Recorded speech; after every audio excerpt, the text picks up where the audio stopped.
Eddie Murphy is reflecting on puzzling career advice he received from Sidney Poitier. The Beverly Hills Cop star recalled an interaction that he had with the legendary In the Heat of the Night actor in the new documentary #1 on the call sheet, Black Leading Men in Hollywood. They were talking about doing Malcolm X, the Coming to America star explained. Norman Jewison was putting it together. They were going to use the autobiography of Malcolm X by Alex Haley. And they approached me about playing Alex Haley.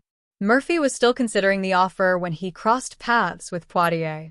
Around that same time, I bumped into Sidney Poitier at something and I asked him, "Yeah, I'm thinking about playing Alex Haley," he remembered. And Sidney Poitier said, "You are not Denzel, and you are not Morgan. You are a breath of fresh air, and don't F with that." Poitier was comparing Murphy to Denzel Washington and Morgan Freeman, who were both finding their footing as Hollywood leading men around the same time the Trading Places star burst onto the scene in the 1980s. "I didn't know if it was an insult or a compliment," Murphy said of Poitier's comment. "I was like, what?" Jewison ultimately cast Washington, with whom he'd worked on 1984's A Soldier Story, as the legendary civil rights activist in Malcolm X before Spike Lee took over the project's directorial reins.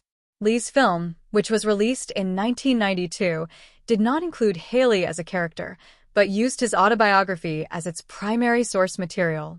Murphy later speculated on why Poitier viewed him as a different kind of movie star than Washington or Freeman.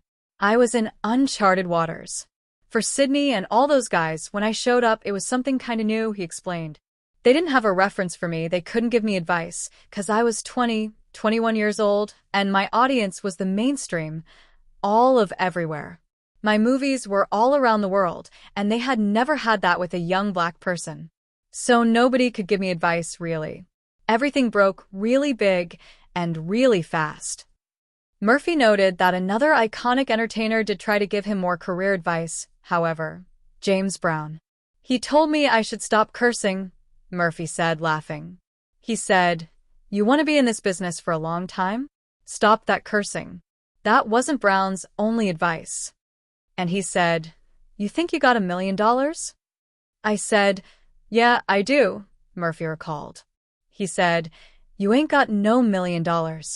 He said, "If you do got $1 million, you take it and you bury it in the woods." I said, "Why would I bury my money in the woods?" He said, "'Cause the government will take it from you, so bury it." I was like, "But can't the government take your land?" And he said, "But they won't know where the money is." "That's a true story," Murphy said. "That's the kind of advice I used to get. We didn't have a lot of elders.